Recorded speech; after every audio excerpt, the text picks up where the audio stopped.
नमस्कार दोस्तों, आप सभी का भौतिक विज्ञान प्रायोगिक परीक्षा और हमारे इस प्रैक्टिकल लैब के अंदर बहुत बहुत स्वागत है। मेरे साथ में कुछ जुड़े हुए हैं मेरे प्यारे प्यारे बालक और इन सभी को मैं प्रैक्टिकल के कुछ विशेष टिप्स देने वाला हूं। तो आप लोग भी इस वीडियो को अच्छे से देखें, ध्यान से देखें, समझें कि किस तरीके से मीटर ब्रिज काम करेगा, पोटेंशियोमीटर काम करेगा। और आज हर एक उपकरण का जो है आप इंट्रोडक्शन इसमें समझ पाएंगे, कैसे क्वेश्चन पूछते हैं, वाइवा में क्या क्या होगा, प्रैक्टिकल का क्या सिनेरियो रहता है, वो सारा मैं बताने वाला हूँ। तो सबसे पहले तो आप सभी ध्यान देवें कि आपकी जब बोर्ड की प्रायोगिक परीक्षाएं होगी वो कितने नंबर की है? 10 नंबर का कौन सा रहेगा भाई? Major experiment. सबसे पहले शुरुआत इसी से होगी।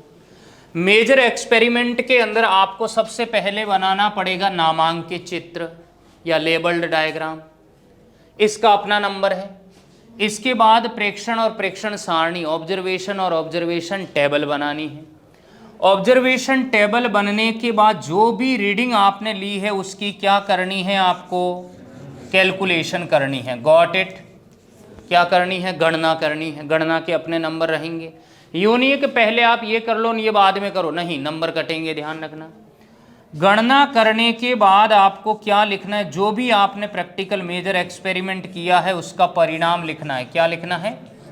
उसका परिणाम लिखना है, यानी रिजल्ट लिखना है। और रिजल्ट लिखने के बाद आपको लिखनी है मेजर एक्सपेरिमेंट के अंदर सावधानियां। क्या ये सभी समझ पाए हैं? सावधानियां, ओके। सावधानियों को हम प्रिकॉशंस कहेंगे। और प्रिकॉशंस बोर्ड में कितनी करनी है बताइए? 4 प्रिकॉशंस बोर्ड की तरफ से है ही हैं, ठीक है। अब 4 में से आप 4 की 4 तो लिखनी, अगर 6 लिखते हो बहुत अच्छी बात है, पर 4 तो एटलीस्ट लिखनी ही है, ठीक है। और बोर्ड के अंदर ऑब्जर्वेशन कितने लेने हैं आपको? हर एक्सपेरिमेंट के 6 ऑब्जर्वेशन लेने हैं।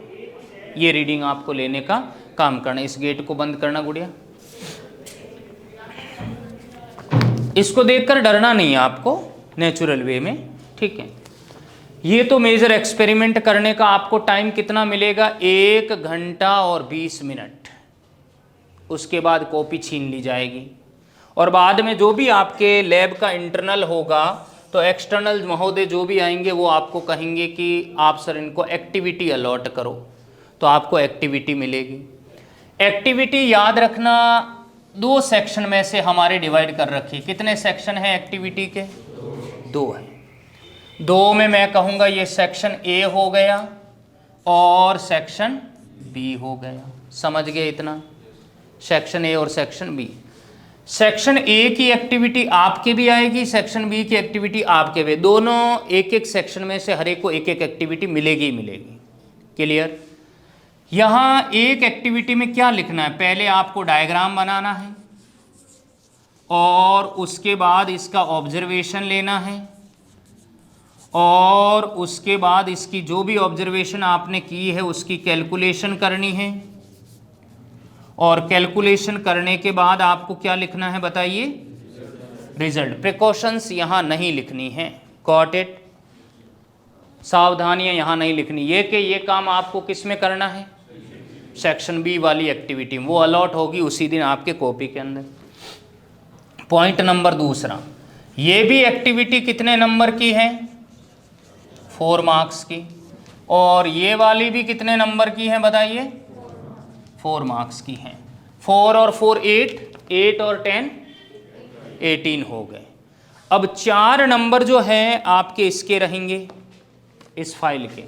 जो आप फाइल बना रहे हो आप अपने टीचर्स महोदय से अच्छे से जो है इसको चेक करवानी है आपको। जो भी जहाँ भी आप स्कूल में पढ़ रहे हैं, ऐप वाले विद्यार्थी या हमारे जो लाइव परिवार में जुड़े हैं वो विद्यार्थी, ठीक है। हर एक रीडिंग को उसके पीछे यूनिट लगी हुई होनी चाहिए और इसको चेक ज़रूर करवा दें अच्छे से। ग्राफ वगैरह बने हुए होने चाहिए।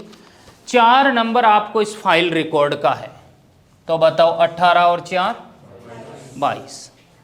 4 नंबर जो मिलेंगे आपको, एक प्रोजेक्ट फाइल आपको अलॉट कर रखी है। वो बनाई कि नहीं बनाई? नहीं बनाई तो बनानी है। उसमें आप कोई भी एक बहुत बड़ा जो फिजिक्स का मशीनरी टाइप से जो पार्ट है उसको आप लिख दीजिए। जैसे ट्रांसफॉर्मर है, डायग्राम वगैरह बना के एकदम कलरफुल करके लिख दीजिए। AC जनरेटर है, प्रत्यावर्ती धारा जनित्र, उसको आप लिख दीजिए। लेंस मेकर फॉर्मूला है, उसको आप लिख दीजिए। तो वो 4 से 5 पेज का भर जाए। 4 नंबर है उसके, और अगर वो नहीं हुई ना तो फिर गड़बड़ हो जाएगी। 4 नंबर की उम्मीद ना रखें, समझ गए? तो बताइए कितने हो गए? 22 और 4 26, और 4 नंबर का होगा वाइवा। टोटल हो जाएंगे आपके 30 नंबर का आपके प्रैक्टिकल रहने वाला है, समझ गए? तो 30 नंबर में से आपके हाथ में क्या क्या? देखो, एक तो फाइल, प्रोजेक्ट, ये फिर आपको मेजर एक्सपेरिमेंट उसी दिन यहाँ करना है, डायग्राम वगैरह बनाना है, रीडिंग वगैरह लेनी है। अभी आपको बताऊंगा कैसे लेनी है रीडिंग वगैरह, समझ गए? तो ये चीज़ें आपको करके 30 नंबर ऐसे डिवाइड होंगे। मेन हम आज आपको इंट्रोडक्शन इस बात का देंगे कि वाइवा में कैसे कैसे क्वेश्चन पूछे जाएंगे, क्या क्या होता है वगैरह वगैरह, सारी बातें ध्यान से समझनी है। देखो, सबसे पहले जो है, इन चीज़ों को ध्यान रखते हुए सबसे पहले आपको मैं यहाँ पर किट पे ले जाना चाहूँगा एक बार। सबसे पहले आपको इस डिवाइस के बारे में बता रहा हूँ। ये क्या लिखा हुआ है बताइए जी? देखो, आप भी देखो, गैल्वेनोमीटर, ये देखो दिखाई दे रहा है। गैल्वेनोमीटर कैसा होता है आपने देखा? इसके बारे में वो बहुत सारे क्वेश्चन पूछेगा आपसे, समझ आया? जी मतलब गैल्वेनोमीटर, समझ गए? अब गैल्वेनोमीटर के अंदर आपको बहुत सारे क्वेश्चंस वहाँ पे पूछेगा, कैसे रीडिंग लेते हैं, क्या होता है। सबसे पहली बात, इसके अंदर आपने थ्योरी भी पढ़ी होगी इसकी। देखिए, सबसे पहले मैं यहाँ पर कहूँगा गैल्वेनोमीटर के अंदर आपको ये ध्यान रखना है कि ये वाला पॉइंटर है और वो किस पे है भाई? 0 पे। 0 का मतलब है नल डिफ्लेक्शन, 0 को नल डिफ्लेक्शन कहते हैं। इधर भी 10 डिवीजन है, इधर 30 डिवीजन है देखो, और इधर भी क्या है? 30 डिवीजन है, समझ आया?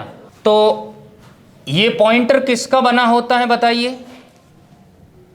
एल्यूमिनियम का। पूछेगा वो क्वेश्चन कि पॉइंटर किसका बना होता है, बहुत बेसिक क्वेश्चन है।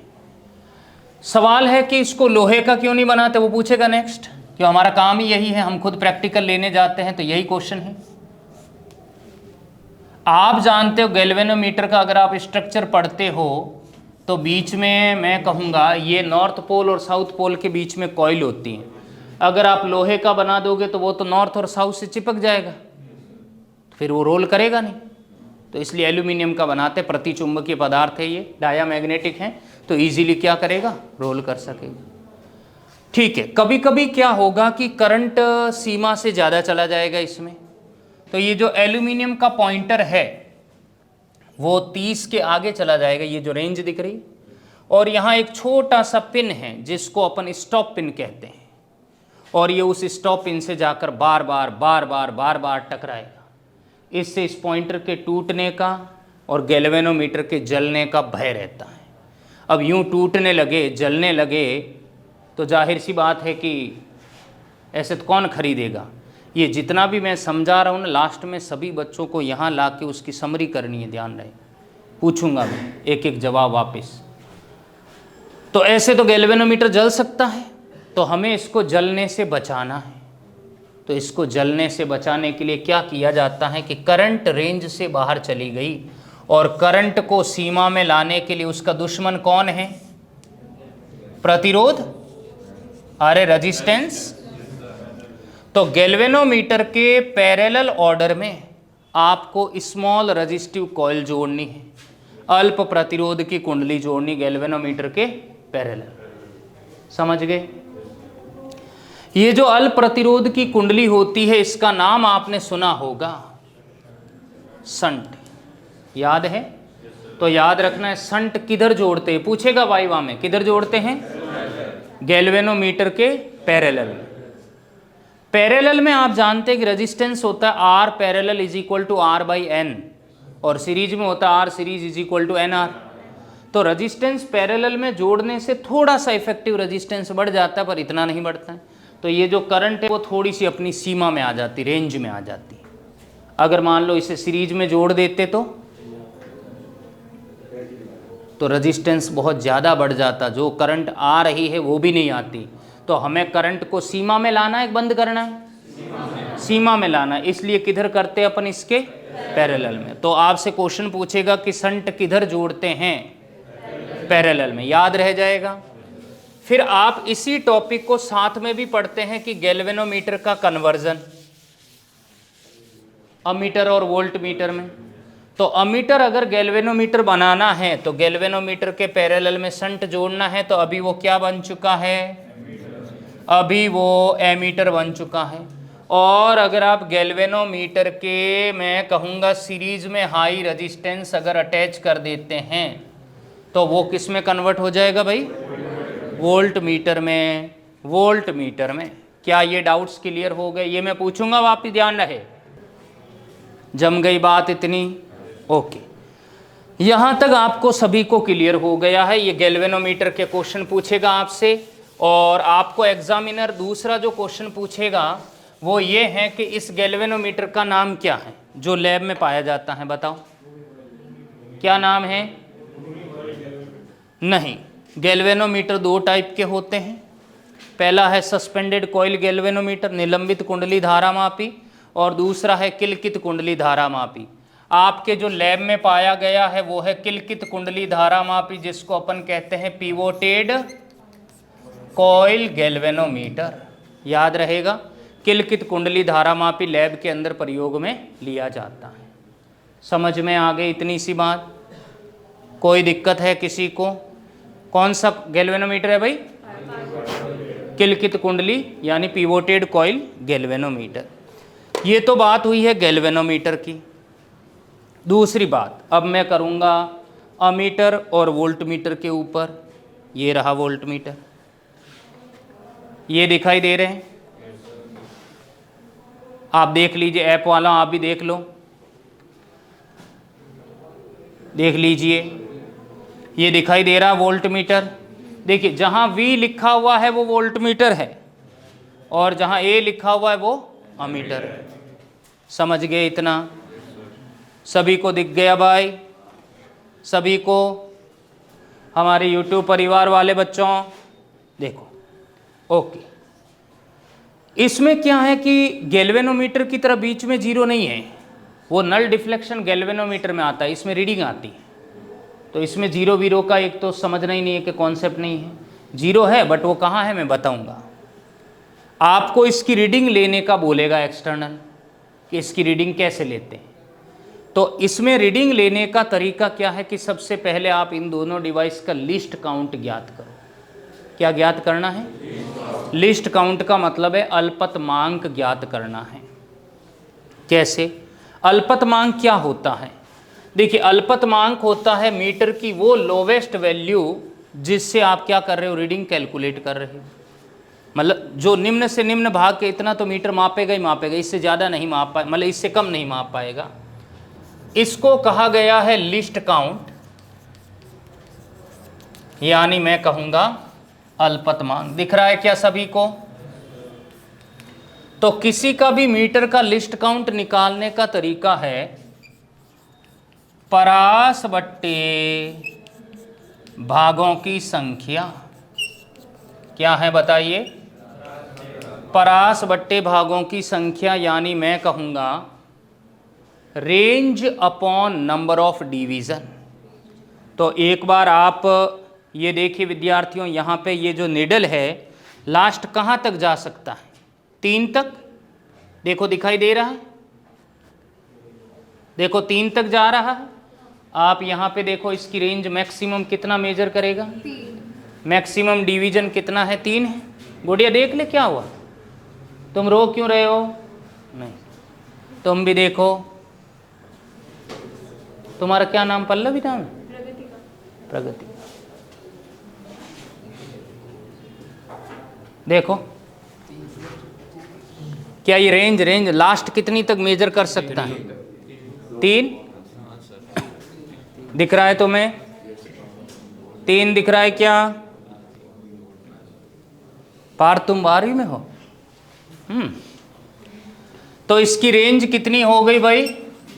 3। फिर आपको ये जो डिवीजन बने हुए हैं ना दोस्तों, ये 0 होगा।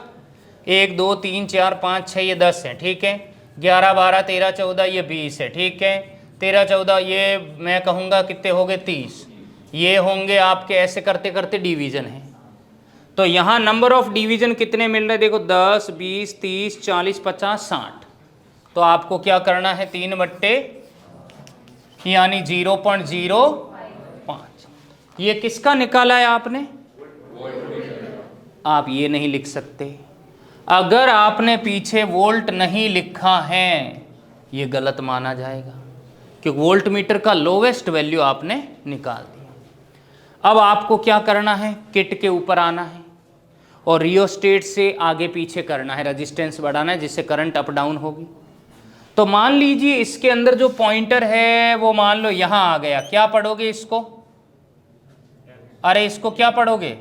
अरे 10 के बाद वाली डंडी 11 है, 12 है, 13 14 15 20 21 22 23 30। ये मान लो कितने नंबर डिवीजन आया है? अब आपको रीडिंग निकालनी, तो रीडिंग कैसे लाओगे? रीडिंग लानी है 11 गुणा 0.05 होगा कि नहीं? जो भी रीडिंग आए उसके पीछे आपको क्या लिखना है? वोल्ट। ये पहला ऑब्जर्वेशन होगा। पता चल गया कैसे लेना है। फिर मान लीजिए और रियोस्टेट बढ़ाया आपने, आगे किया, करंट की वैल्यू और बढ़ाई और ये पॉइंटर मान लो यहाँ आ गया, तो ये कितना होगा? 19। तो आपको यहाँ 19 × 0.05 करना, जो भी वैल्यू आए उसके पीछे क्या लिखना है? वोल्ट। कर लोगे? एज इट इज आपको काम किस में करना है? अमीटर में। कहाँ गया? ये रहा, ये माइक्रो अमीटर है। तो इसकी रेंज देखो दोस्तों, दिखाई दे रही है, 500 तक जा रही है। चेक करो, ये देखो, आप लोग भी देखो, उधर नहीं जाएगी, ये अलग है। 500 दिख रहा है तुझे? रेंज मतलब मैक्सिमम वैल्यू। देखो 500 दिख रहा है क्या? बताओ। तो अगर आपको अमीटर का रीडिंग लेना है तो सेम टू सेम, यहाँ अभी अपन ने 3 लिया, अभी इसका कितना रीडिंग आ रहा है भाई? 500। और नंबर ऑफ डिवीजन 10 20 30 40 50 कितना आ गया? 10। अब आप वही यहाँ पे आपको डिवीजन देखने, मान लो ये आ गया कितना? 21 22 23, तो 23 × 10। पीछे यूनिट क्या लिखोगे? Micro ampere. अपने आप ही कम हो जाएगा। समझ आ गई बात? इस तरीके से आपको वोल्ट मीटर और अमीटर का रीडिंग लेना आना चाहिए। समझ में आ गए इतना? ओके। अब हम हर एक किट के ऊपर बात करेंगे कि ये किट क्या है, कैसे रीडिंग लेते हैं इसकी। आइए बात करते हैं। यहाँ पर देखना है, यस, क्या ये वाला किट सभी को दिखाई दे रहा है? YouTube विद्यार्थियों को दिखाई दे रहा है? ओके, देख लीजिए।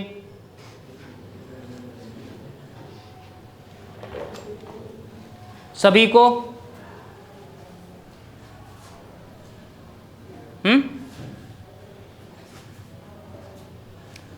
चलिए, इसका एक और तरीका है, कोई बात नहीं। आप इस किट को देखना चाहते हैं तो ऐसे देख लीजिए। ये देखो, यही है सेम टू सेम, बस ये ज्वाइन कर रखा है और ये खुला है। देखो, आप लोग भी देखो, देख लीजिए। ये एल स्ट्रिप्स हैं, ये स्केल है 1 मीटर। ये एल स्ट्रिप्स इधर और इधर होगी, बीच में ये स्ट्रिप्स पे 3 पेच होंगे, ठीक है। ये एज इट इज यहाँ कनेक्ट है। अब आप इसको समझो, ये जिसके भी आएगा उसके खूब क्वेश्चन मिलेंगे आपको, देखना थ्योरी में वाइवा के। इसका नाम है मीटर ब्रिज। क्या नाम है दोस्तों? मीटर सेतु, मीटर ब्रिज। मुझे बताइए किस सिद्धांत पे काम करता है ये व्हीट स्टोन प्रिंसिपल पे काम करता है। व्हीट स्टोन प्रिंसिपल क्या पढ़ते हैं अपन? यही कि P/Q = R/S, और इससे क्या निकालते हैं अपन? अननोन रेजिस्टेंस अज्ञात प्रतिरोध S निकालते हैं। पता है सभी को? अरे पता है कि नहीं? क्यों रो रहा है? ठीक है, अननोन रेजिस्टेंस S निकालेंगे। अब आपको पता है ये कंडीशन आपसे पूछेगा कि S कैसे निकालते हैं, कि जब VB इक्वल टू VD हो ना IG 0 होता है तो अपन S निकाल पाते। अब इसको रख देते, इस किट पे आते, देखिएगा। अच्छा, एक क्वेश्चन और है, इसको देखिए। आपसे वाइवा में क्वेश्चन ये पूछेगा कि इसमें कितने मीटर लंबा वायर है। देखो ये विद्यार्थियों, या तो स्केल के ऊपर वायर होगा या साइड में नीचे होगा आपकी लैब के अंदर। तो इसके अंदर 1 मीटर लंबा तार होता है। कितना होता है? 1 मीटर। फिर तुमसे क्वेश्चन पूछेगा, ये सब मैं वापस पूछूंगा, ध्यान रखना। ये तार यूरेका, मैग्निन और कॉन्स्टेंटन, 3 नाम बोले मैंने। यूरेका, मैग्निन और कॉन्स्टेंटन अलॉय मिश्र धातुओं का बना होता है। फिर एक्सटर्नल क्रॉस क्वेश्चन करेगा तुमसे कि इन्हीं का क्यों बनाते हैं। इसलिए बनाते हैं क्योंकि इन मिश्र धातुओं का रो यानी स्पेसिफिक रेजिस्टेंस, विशिष्ट प्रतिरोध ज़्यादा होता है, और थर्मल रेजिस्टिव कोफिशिएंट अल्फा, प्रतिरोध ताप गुणांक, कम होता है। ये आपको जवाब देना है, जवाब देना है आपको, और बहुत इजी गोइंग आपको जवाब देना है। बहुत सरलता से आपको क्वेश्चन पूछेंगे, ये सब चीज़ें आपको आनी चाहिए। समझ गए? मीटर ब्रिज को मीटर ब्रिज क्यों कहते हैं? इसलिए कहते हैं क्योंकि इसमें 1 मीटर लंबा तार होता है। कितने सेंटीमीटर हो गया भाई? 100 सेंटीमीटर। करेक्ट। लैब में सारी रीडिंग सेंटीमीटर में लेनी है, और थ्योरी में पढ़ते हो सारा काम MKS में करते हैं, मीटर में करते हैं, ध्यान रहे। तो यहाँ सारा काम सेंटीमीटर में होगा। क्लियर है इतना? इसको मैं रख देता हूँ। देखिए, अब आप उसी किट पे वापस चलो, यहीं पर। फिर देखिए, आपको पूछेगा, ये गैल्वेनोमीटर मैंने अभी समझा दिया आपको कैसे वर्क करता है। फिर ये देखिए, ये है बैटरी एलिमिनेटर, आप देख पा रहे हैं, लिखा हुआ है बैटरी एलिमिनेटर। ओके, ऐसे और भी डिवाइस उधर भी पड़े होंगे, देखो बॉक्स पड़े हैं कि नहीं पड़े? बैटरी एलिमिनेटर ये इसकी लाइट है, मतलब केबल है, वो उसमें लगाएं, ज़रा कनेक्ट कीजिए।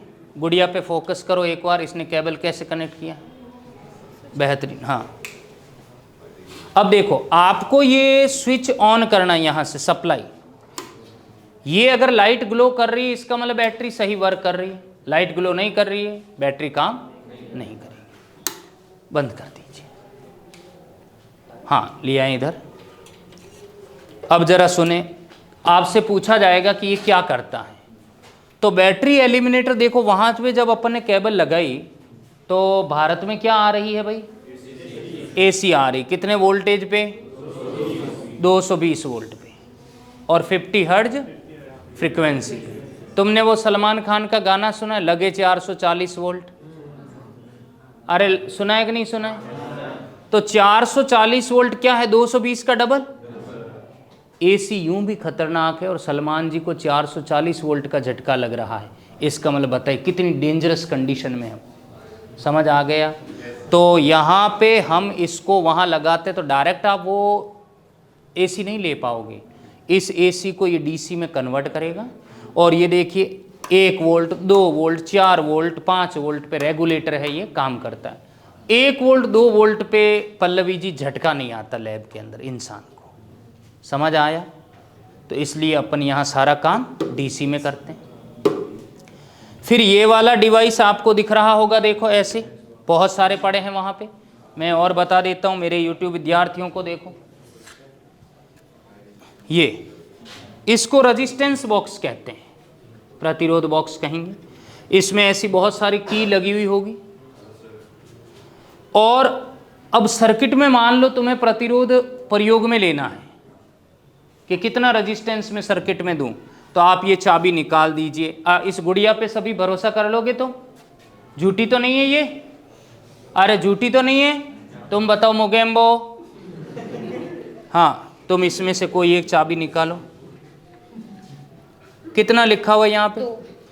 इन्होंने 2 ओम वाली की को बाहर निकाला, इसका मतलब सर्किट में कितने ओम रेजिस्टेंस काम में आया है? 2। समझ जाओगे? तो जितनी चाबी का रेजिस्टेंस आप चाबी बाहर निकालोगे उतना रेजिस्टेंस सर्किट में काम आएगा। ये प्रतिरोध बॉक्स है, अंदर इसके प्रतिरोध की कॉइल लगी हुई होती है, पूरा किट बना बनाया आता है। तो आप सीधा जितना की आप बाहर निकालोगे ना उतना आपके काम में आ जाएगा। ये सारे डिवाइस समझ में आ गए सभी को? क्लियर है यहाँ तक? ओके। अब अपन देखिए मीटर ब्रिज कहाँ कहाँ पड़ा है? 1 सेकेंड देश, क्योंकि मीटर ब्रिज के 3 आपको लेने पड़ेंगे प्रैक्टिकल, और ये 3rd, ये तीनों मीटर ब्रिज है। तीनों में एक ही प्रिंसिपल काम करेगा, घबराने की आवश्यकता नहीं है। ज़्यादा बच्चे होंगे तो हमें 5 भी करने पड़ेंगे। समझ आ गया? अब हम चलते हैं पोटेंशियोमीटर। आई मेरे YouTube परिवार को दिख रहा है क्या ये किट? नहीं दिख रहा है। अब देखो, इससे ज़्यादा तो मैं और क्या करूंगा विद्यार्थियों आपके लिए। देखो इसको खड़ा कर दिया, ये दिखाई दे रहा है सभी को? इधर वाले गर्ल्स को दिखाओ नहीं, एक और विद्यार्थी। ये हमारे NVS में पढ़ने वाली सभी छात्राएं हैं दोस्तों। और आपको बता देता हूं जो भी YouTube परिवार से जुड़ा हुआ विद्यार्थी है, इधर बॉयज़ को भी दिखा दीजिए एक बार। सीधे खड़े हो जाए एक बार, ये देख मुंह साफ कर।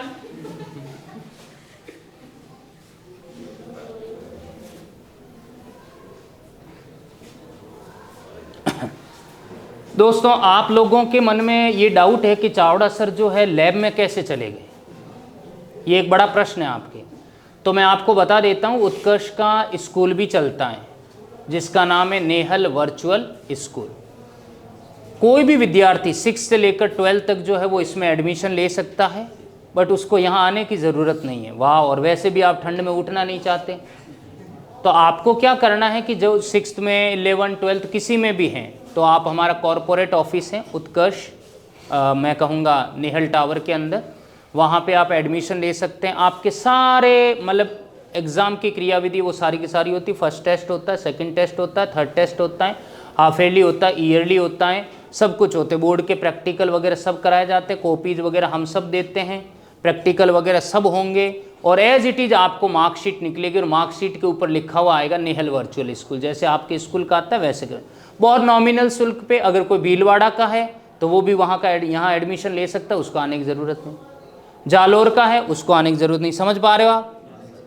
आने की ज़रूरत नहीं है। सारी हमारा जो काम होगा वो ऑनलाइन होगा, टेस्ट वगैरह सारा। पल्लवी जी आप समझ पाए? एक और पल्लवी जी को दिखाएं, इधर आओ।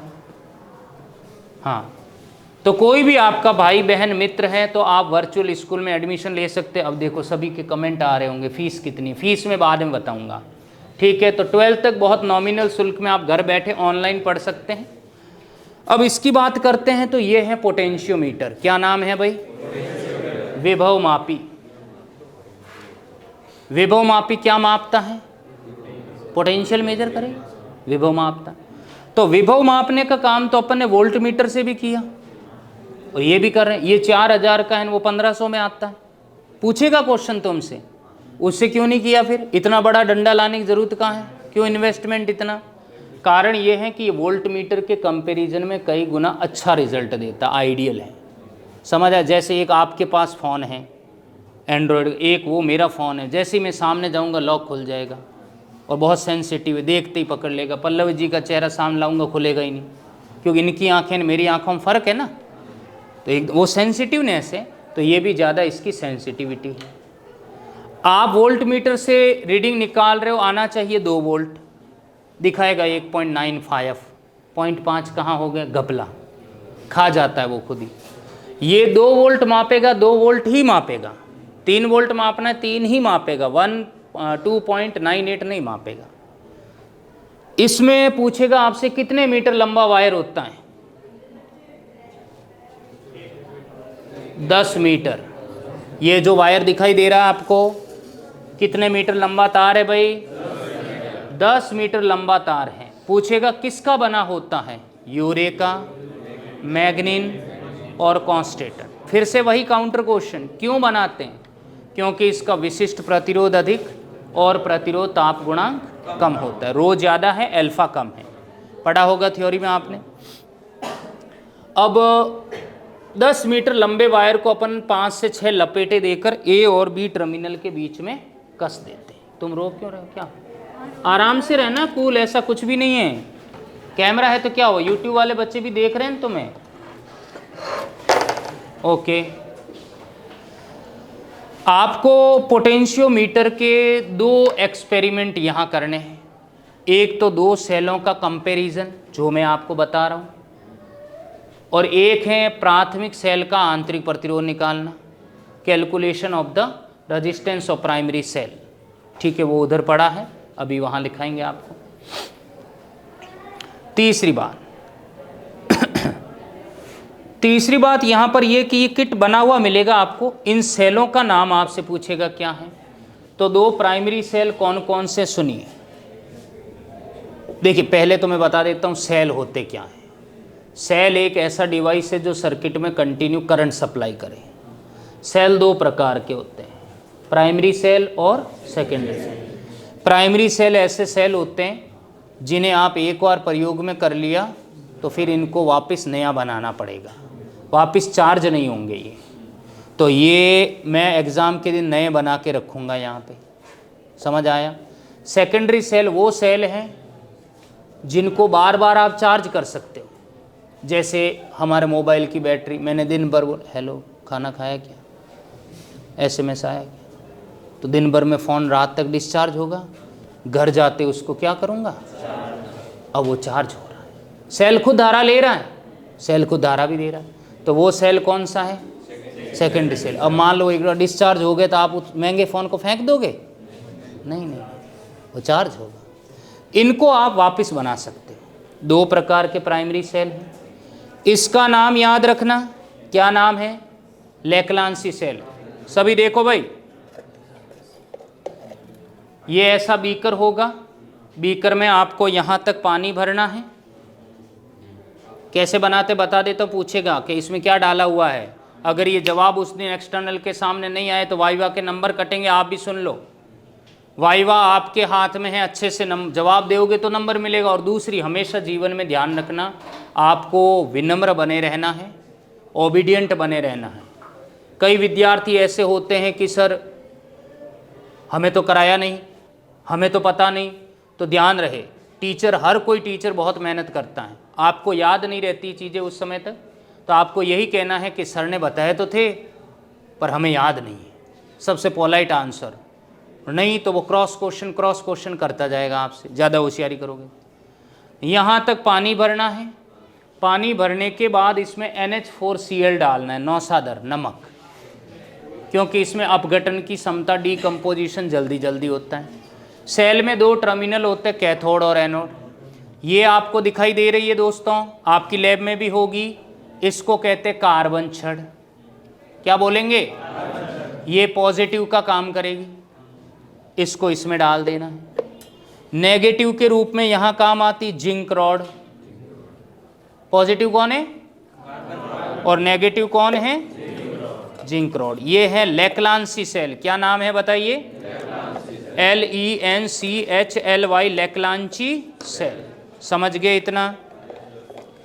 और एक बार सभी देखो, ये जो वाइट वायर दिख रहे हैं तुम्हें, ये किसके बने, अरे तांबे के तार है, ऊपर वाइट कोटिंग है, क्योंकि तांबा अच्छा सुचालक है। कॉपर वायर, अंदर कॉपर है, सारा गट्टा आता है इसका अच्छे से। ये दूसरा सेल जो है उसका नाम है डैनियल सेल। क्या नाम है, डैनियल सेल। सेल है तो 2 टर्मिनल होंगे, एक पॉजिटिव एक नेगेटिव। इसमें पॉजिटिव और कोई नहीं, ये वेसल खुद पॉजिटिव है। और ये पात्र किसका बना है, तांबे का, कॉपर का। समझ आ गया, ये तांबे का बना हुआ पात्र है, ये खुद ही पॉजिटिव है।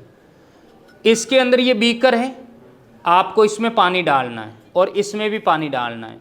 फिर इसके अंदर कॉपर सल्फेट मिलाते हैं, ठीक है ना, ऐसे टाइप का ही होता, अंदर पड़ा है। कॉपर सल्फेट डालते हैं, ये पॉजिटिव का काम करेगा। और ये वाली इसकी जिंक रॉड दिखाई दे रही है, ये जिंक रॉड इसमें डालनी है, ये नेगेटिव का काम करेगा। 2 सेल हो गए, डैनियल और लेक्लांसी। समझ आ गया इतना।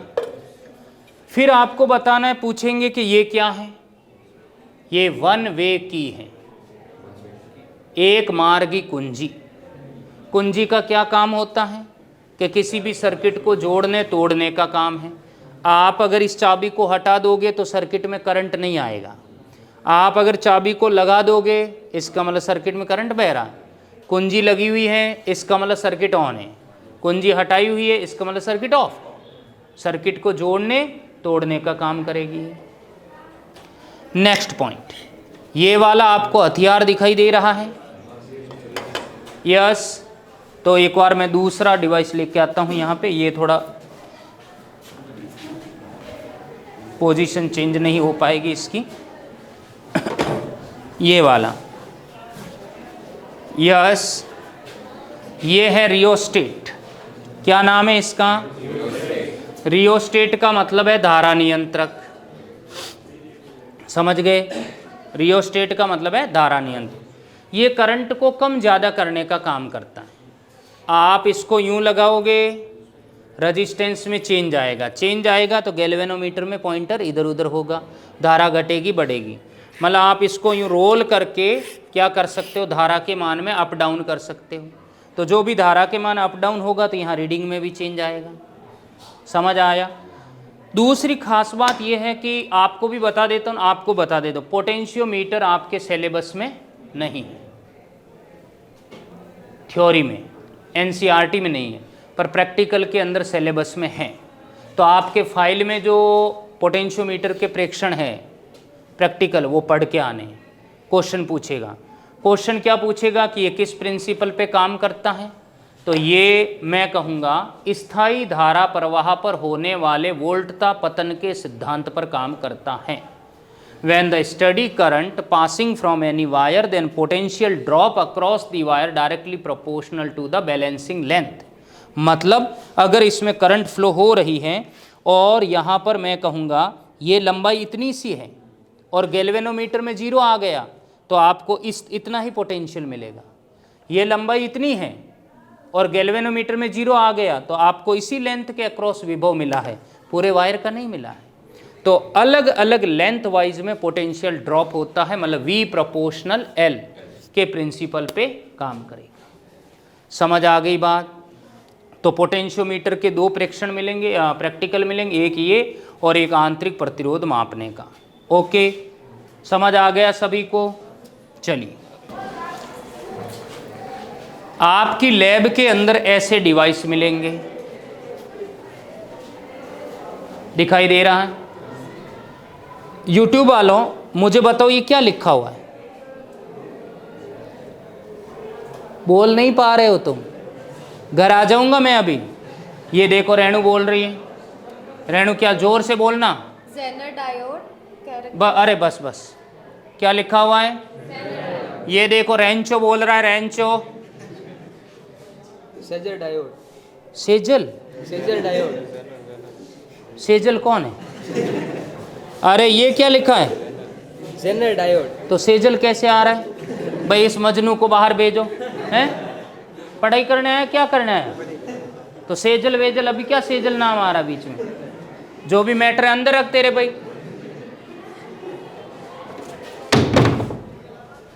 ये है जेनर डायोड। पढ़ा है क्या किसी ने? नहीं पढ़ा है। दूसरा डिवाइस बता देता हूं।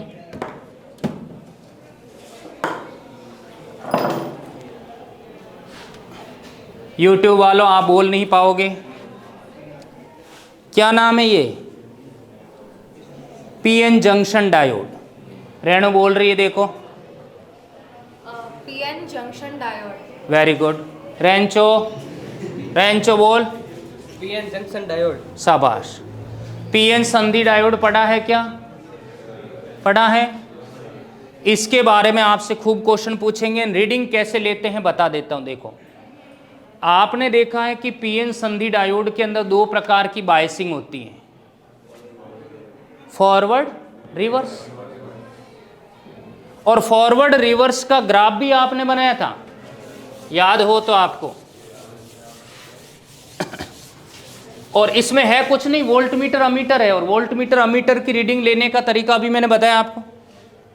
आपको फॉरवर्ड और रिवर्स का जब आप ग्राफ बनाते हो तो ये ग्राफ ऐसे आता है, ये फॉरवर्ड में है, ये रिवर्स में। सबसे पहले मेरा प्रश्न ये है कि फॉरवर्ड बायस में धारा किसके कारण बहती है, मेजॉरिटी या माइनॉरिटी के कारण? झंडूबाम मेजॉरिटी के कारण। अरे फॉरवर्ड अग्र अभिनति में अग्र बायस के अंदर धारा होल और इलेक्ट्रॉन के कारण बहती क्योंकि वो मेजॉरिटी होती है, और रिवर्स बायस के अंदर जो धारा बहती वो माइनॉरिटी के कारण बहती, जो खुद संख्या में भी कम होते हैं तो करंट भी कम ही होगा। समझ आ गया? तो ये पूछेंगे क्वेश्चन माइनॉरिटी और मेजॉरिटी। आपको रीडिंग लेनी है, वो कहेगा फॉरवर्ड में रीडिंग लेके बताओ, कुछ नहीं करना। ये सब बटन दिखाई दे रहे हैं, ये देखो, ये ऊपर लिखा है FROW, देखो ये वाला बटन आपको फॉरवर्ड में, सभी देख लो इधर, ये वाला बटन फॉरवर्ड। ए गुड़िया कहाँ, ये तेरा ध्यान किधर है, ये किट इधर है। फॉरवर्ड में बटन ऊपर करना, फॉरवर्ड में बटन ऊपर करना, फॉरवर्ड में ये इधर लिखा हुआ है फॉरवर्ड, ये बटन इधर करना। अब आपको ये सप्लाई देनी है, और ये वाला रेगुलेटर दिख रहा है जहाँ फॉरवर्ड लिखा हुआ है, इसको नहीं छेड़ना है, इसको 0 पे रखना है ऐसे, इसको धीरे धीरे हिलाना है ऐसे। इधर नंबर ऑफ डिवीजन पढ़ने 10, तो इधर कितना आया, जो आया वो लेना है। इधर 15, इधर कितना आया, इधर 20, इधर कितना आया। इनके लिस्ट काउंट से गुणा करते चलो, और 6 ऑब्जर्वेशन लेने, किसको रोल करते हुए, फॉरवर्ड। समझ गए? इतना समझ गए? तेरा मन हो गया कि नहीं, मैं तो फॉरवर्ड में नहीं लूंगा, किस में लूंगा, रिवर्स में। सारे बटन क्या कर दो, नीचे रिवर्स में, रिवर्स में, रिवर्स में। समझ गए इतना? पल्लवी जी, अब आपको इस रेगुलेटर को नहीं हिलाना है, ये रिवर्स वाले को आपको थोड़ा थोड़ा मूव करना है। इधर मान लो कितने डिवीजन आए हैं, 5 आए, 5 पे इसके लिस्ट काउंट से गुणा करना है। इधर मान लो 8 आया है, 8 को इसके लिस्ट काउंट से गुणा करना, और आगे के 6 ऑब्जर्वेशन लेने, 5, 10, 15, 20, 25 ऐसे गैप रखते। ऐसा ग्राफ आपके बनना चाहिए। अगर ऐसा ग्राफ बन रहा है, इसका मतलब आपने बिल्कुल सही प्रैक्टिकल किया है। कर लोगे ऐसा पीएन डायोड? ओके।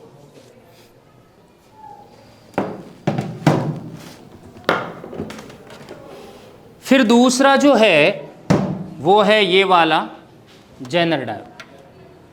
देखिए जेनर डायोड और कोई नहीं, पीएन जंक्शन डायोड का ही हिस्सा है, और ये हमेशा किस बायसिंग में काम करता है, रिवर्स बायस, फॉरवर्ड में नहीं करेगा। अब होता क्या है कि रिवर्स बायस में मैंने अभी बताया कि करंट जो बहती है वो किसके कारण बहती है, माइनॉरिटी के कारण। अरे अल्पसंख्यकों के कारण धारा बहती है। अब वो खुद ही संख्या में कम है, तो मुझे बताइए करंट कहाँ से ज़्यादा होगा, नहीं होगा। आप इसको एग्जाम्पल से समझिए कि जेनर डायोड किस प्रिंसिपल पे काम करता है।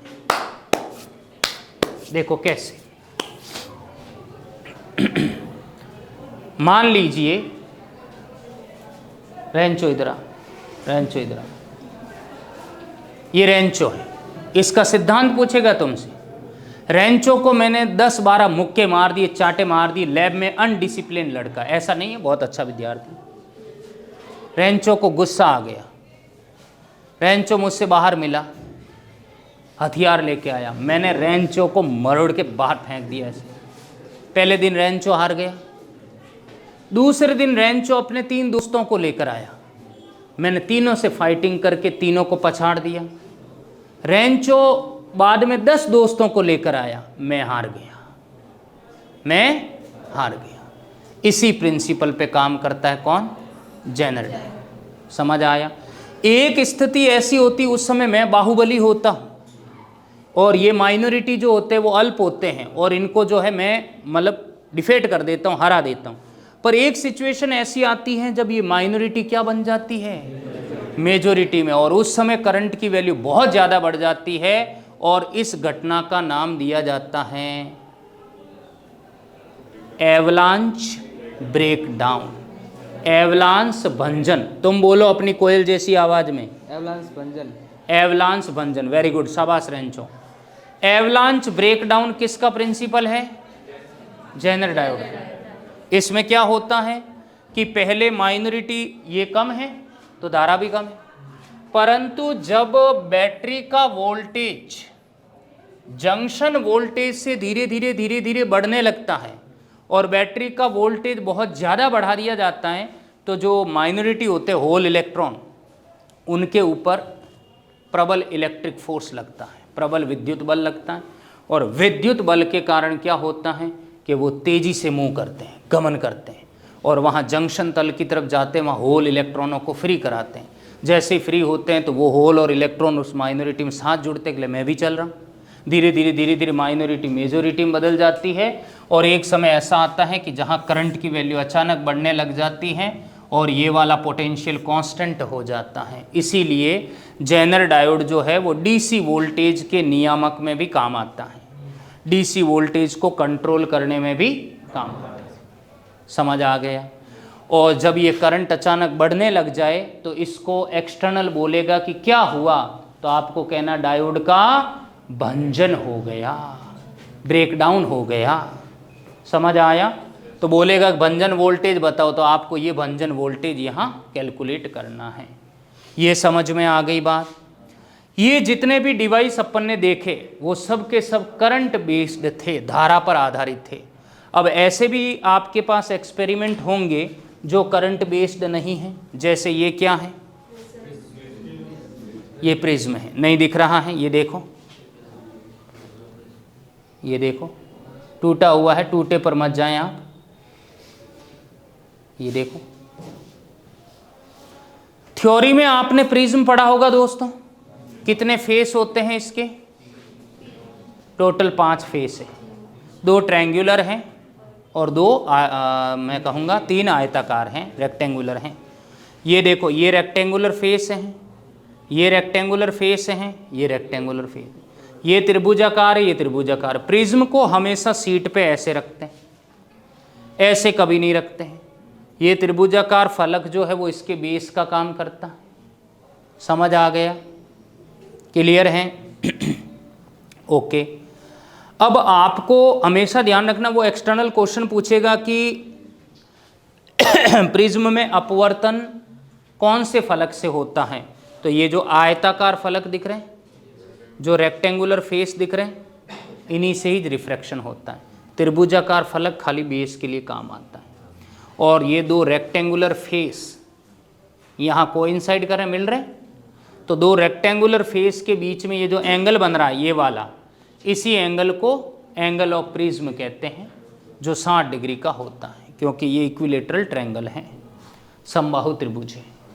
समझ आ गई इतनी सी बात है? तो प्रिज्म एंगल की वैल्यू कितनी है? 60 डिग्री। फिर इसके अंदर आपको मिनिमम एंगल ऑफ डेविएशन निकालना है, न्यूनतम विचलन कोण। जो आपतन कोण और विचलन कोण के बीच में ग्राफ बनाना है आपको।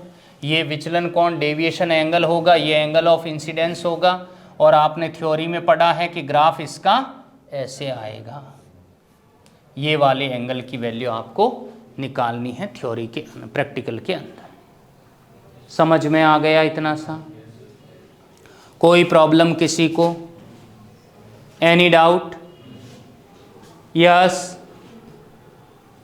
क्लियर हैं? तो आई होप विद्यार्थियों आपको इन सभी उपकरण और इनसे कैसे रीडिंग लेते हैं वो सभी बातें समझ में आई होगी। और भी हम इस श्रृंखला में मिलते रहेंगे आपसे। तब तक के लिए विदा लेता हूँ। Thank you and bye bye.